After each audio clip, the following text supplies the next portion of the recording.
ان سے زیادہ کمپوز ہیں، پڑھے لکھے ہیں اور ایک پولیٹیکل پس منظر سے آئے ہوئے ہیں، کیونکہ ان کے والد جو ہیں غلام قادر مسوری بگٹی صاحب، وہ بھی پیپلز پارٹی کا 1988 سے ایکٹیو حصہ رہے، اور جب تک ان کی وفات ہوئی تو وہ اسی پارٹی کے ساتھ رہے، تو ان کی گرومنگ تھوڑا پولیٹیکل کلچر میں ہوئی ہے، لیکن وہ بھی ایک پولیٹیکل ماچو مین کے طور پر بلوچستان میں پہچانے جاتے ہیں، کیونکہ ہوم منسٹر کے طور پر رہے ہیں بلوچستان میں، تو وہ بھی بڑے فرنٹ فٹ پر کھیلنے والے سمجھے جاتے ہیں، اور خاص طور پر بلوچستان میں جو ریاست کی پالیسی ہے یا جو پرسپیکٹو اسلام آباد یا ہمارے سیکیورٹی جو فورسز ہیں ان کا جو پرسپیکٹو ہے ان کو بڑا ویمنٹلی آگے لے کر چلتے ہیں اور اس کے لیے مشہور ہیں۔ وہ ڈاکٹر مالک بلوچ کی جو سی ایم شپ تھی ان میں بھی وزیر داخلہ رہے، پھر سردار ثناء اللہ کا جو سیکنڈ ٹینیور تھا اس میں بھی رہے، اور بہت سارے واقعات ان سے جڑے ہوئے ہیں۔ ان کی جو اپنی لائف ہے اس پر بھی کئی اٹیمپٹ ہوئے ہیں، 2 درجن اٹیمپٹ چھوٹے موٹے، اس میں کافی کیولٹیز بھی ان کے خاندان اور مختلف لوگوں کی ہوئی ہے، تو وہ بڑا ایسے اسپاٹ لائٹ میں بلوچستان میں رہے ہیں، اور جو اسٹیٹڈ پالیسی ہے ریاست کی اس کو بڑا وہ ٹو کرتے ہیں، اس لائن کو ڈیفینڈ کرتے ہیں۔ آپ کو پتہ ہے گزشتہ پروگراموں میں جب یہ اسپیکولیشن چل رہے تھے کہ پیپلز پارٹی کا کون سا امیدوار جو ہے موجودہ صورتحال میں وزیر اعلیٰ ہو سکتا ہے، تو ہم نے آپ کے سامنے یہ عرض رکھا تھا کہ جس طرح بلوچستان میں الیکشن سے پہلے کی جو صورتحال تھی جس میں وائلنس تھا اور بہت ساری ایسی ڈیولپمنٹ تھی جن کو دیکھ کر یہ لگ رہا تھا کہ بلوچستان میں آنے والا جو وزیر اعلیٰ ہوگا پیپلز پارٹی کا وہ سرفراز بگٹی ہی ہو سکتے ہیں، کیونکہ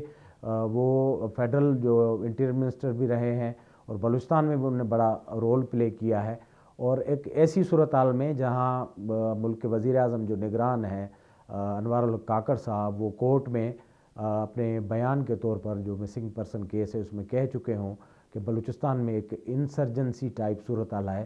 تو اس میں سرفراز بگٹی صاحب کے جو پراسپیکٹس ہیں وہ بڑھ جاتے ہیں، اور ہوا بھی ایسے۔ پیپلز پارٹی کے اور بھی امیدواران تھے، سردار ثناء اللہ تھے اور باقی نام چل رہے تھے، ظہور بلیدی صاحب وہ بھی سینئر پولیٹیشین ہے، لیکن قرائے فال سرفراز بگٹی کے نام کا نکلا اور بالآخر وہ بلا مقابلہ وزیر اعلیٰ منتخب ہو گئے ہیں۔ اب آنے والے دنوں میں دیکھا جائے گا، کیونکہ پیپلز پارٹی کا جنرل جو پوسچر ہے وہ ایک ریکنسیلیٹری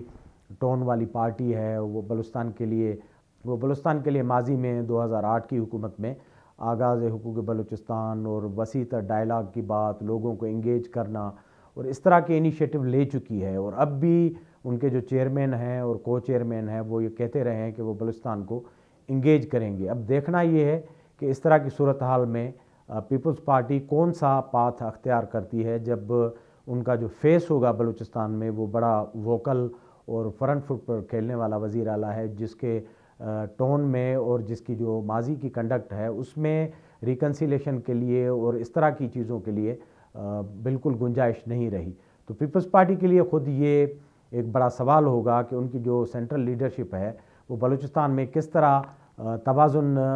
برقرار رکھے گی ان ساری چیزوں میں، کہ ایک طرف اسٹیٹ اپنا ریٹ اور باقی جو چیزوں کا جو ہے وہ بھرم بھی برقرار رہے، اور دوسری طرف جو اسپیس ہوتی ہے بات چیت کی، ریکنسیلیشن کی، لوگوں کو اور فورسز کو، مختلف گروپس کو انگیج کرنے کی، اس کی کتنی گنجائش بنتی ہے۔ تو یہ بڑا ٹیکٹیکل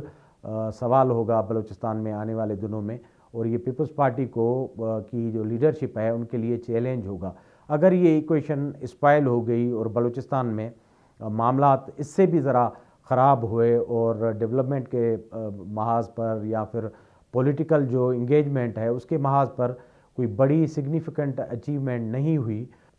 تو پیپلز پارٹی کی جو سینٹرل لیڈرشپ ہے ان کے لیے یہ موقع دو قسم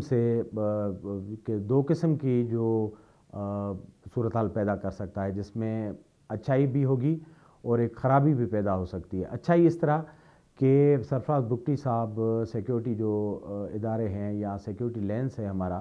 ان کے بہت قریبی سمجھے جاتے ہیں، اور ایک حد تک آپ یہ کہہ سکتے ہیں کہ وہ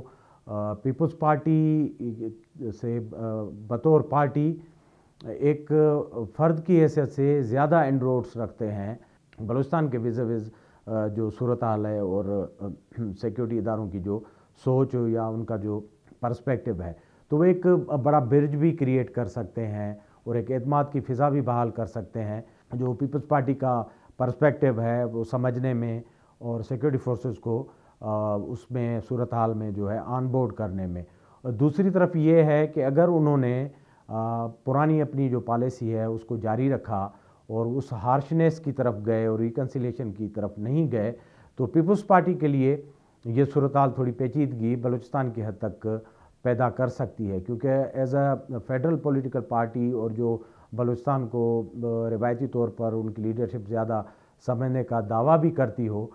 اگر ایسی صورتحال میں پیپلز پارٹی سرفراز بگٹی صاحب کی رہنمائی میں وہ ڈیلیور نہیں کر سکتی، تو یہ ایک ڈرا بیک جو ہے پیپلز پارٹی کے لیے بن سکتا ہے۔ بہرحال یہ دونوں اہم صوبے ہیں اور ان کے جو وزیر اعلیٰ ہیں ان کا پروفائل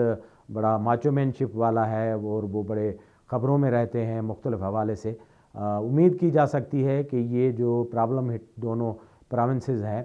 ان میں وزیر اعلیٰ بننے کے بعد یہ جو دونوں حضرات ہیں وہ ڈیموکریسی کے سسٹم کے اور باقی چیزوں کے تقاضے ملحوظ خاطر رکھتے ہوئے انڈر ٹون رہیں گے، اور جس طرح ایک صوبے کا وزیر اعلیٰ چیف ایگزیکٹو وہ ہو سکتا ہے پورے صوبے کو ساتھ لے کر ان کی جو کمپلیکسٹیز ہیں یا فالٹ لائنز ہیں یا پرابلمز ہیں، صوبے کے گراؤنڈ ریئلٹیز ہیں، ان کو سمجھ کر